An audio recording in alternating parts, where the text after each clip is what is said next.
All right, guys, here's the next part of making a porcelain doll. If you watched the first part, it showed me casting liquid porcelain slip into these plaster molds. And now I'm going to show you pretty briefly, because it's sometimes a long process, but I'll show you the basics of how I clean the porcelain. Now, I clean the dolls in a leather hard stage. Meaning they've been sitting in this plaster mold after I poured it for about 6 hours.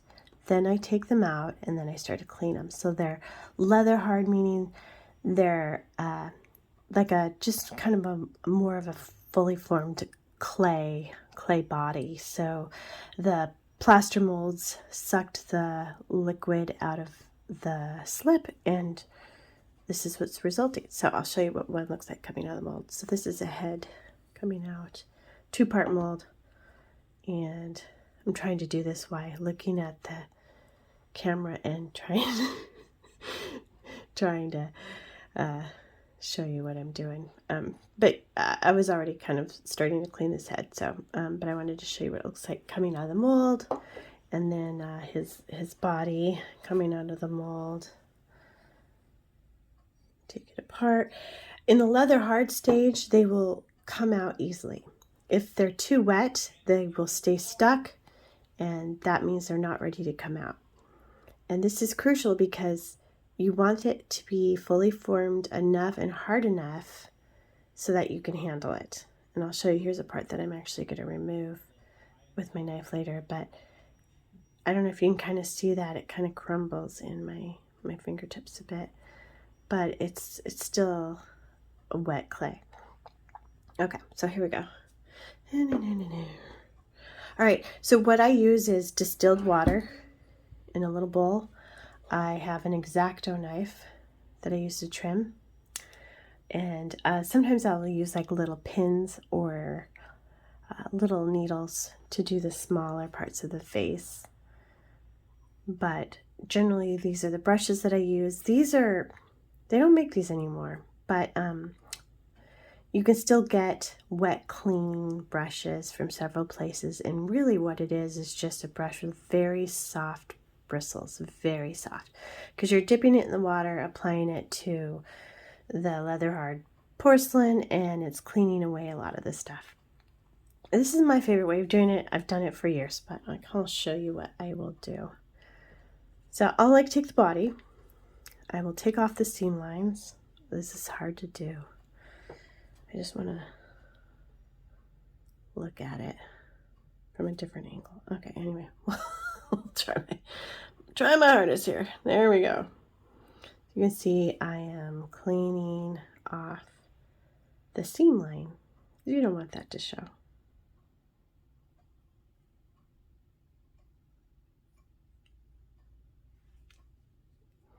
Let me see if I can adjust this a little bit better. Sorry guys, I apologize for the movement of the camera.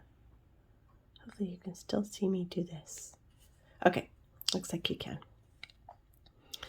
This is actually pretty relaxing if you really get down to it. I really apologize for my camera work. I am not a pro. Maybe someday I'll be one. Right. I like making dolls. I'd rather be a pro at making dolls.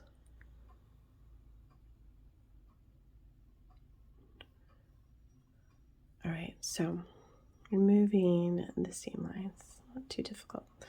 And then, like on this, I need to remove, this is kind of the pour spout area, so I will remove that.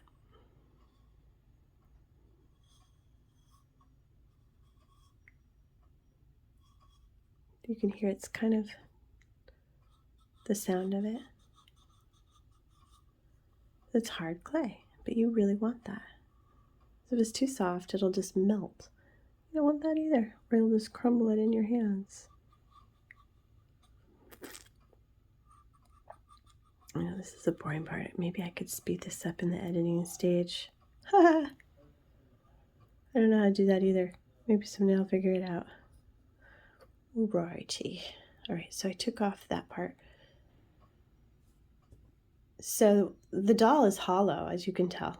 And this is you need to know this. This is really important because what we do later on when we're assembling a doll, we push the pipe cleaners or wires or whatever up into the doll and secure it with glue. And, you know, it's basically a beautiful porcelain shell that makes up the doll. All right, I will also carve in little armholes. See how I twist that around? You don't want to be too vigorous with the knife because you don't want super jagged edges. Jagged edges sometimes turn into cracked openings or cracked edges when it's fired. So it's really important not to make it too jagged. Okay. Then what I would do is, I'm going to put this little head over here. I would get my brush and I would get it wet.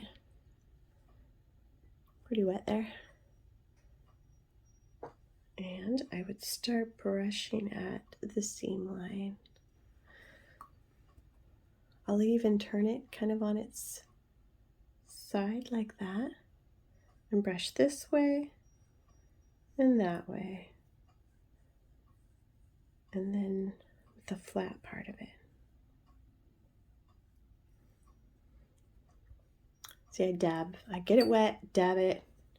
Now, see how rough it is in there? Well, we're going to smooth that out. So we smooth out the opening because you don't want those jagged edges, because really porcelain, when it is fired and done, it is glass. And it'll be, if there's any sharp edges, it will cut you like nobody's business. It's always fun. But you don't want jagged, sharp, pointy edges.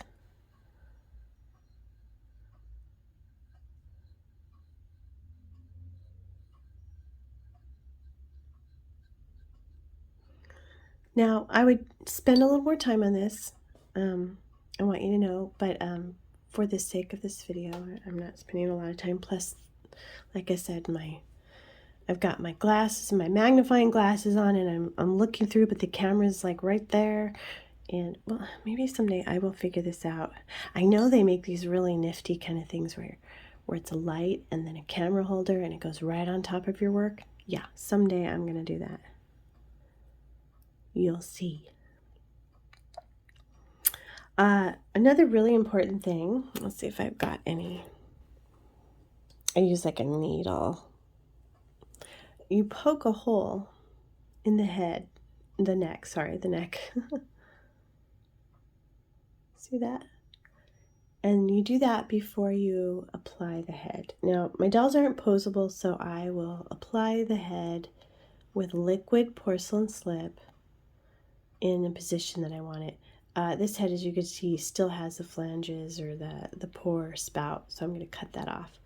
But what I'll do is I will apply it with liquid slip to the head and kind of, you know, have them looking that way or whatever, and continue to clean it more. But that hole right there keeps it open so that, I don't know, there's a science to it, but do that, it'll keep your piece from exploding, basically. You don't want it to explode, but you just don't want this to be a fully solid piece because the head is hollow, the body's hollow, and you just want air to be able to flow in between the two.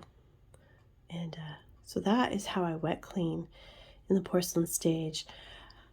I should probably put together, and I will someday, a more in-depth how-to, but this is really just a brief overview of, you know, the process of making a porcelain doll. So this is the second stage where I pulled it out of the mold and I'm starting to clean it. I'll clean it up really, really good, and I will allow it to dry, and I'll show you later dried porcelain and what it looks like and what it feels like and everything, and me placing it into my kiln and firing it. Usually I call it a hard fire. That's just my own term. It fires to cone 6, which is about 2,500 degrees Fahrenheit, and it takes about 7 to 8 hours firing in my kiln. And yeah, and then we'll go from there. So voila.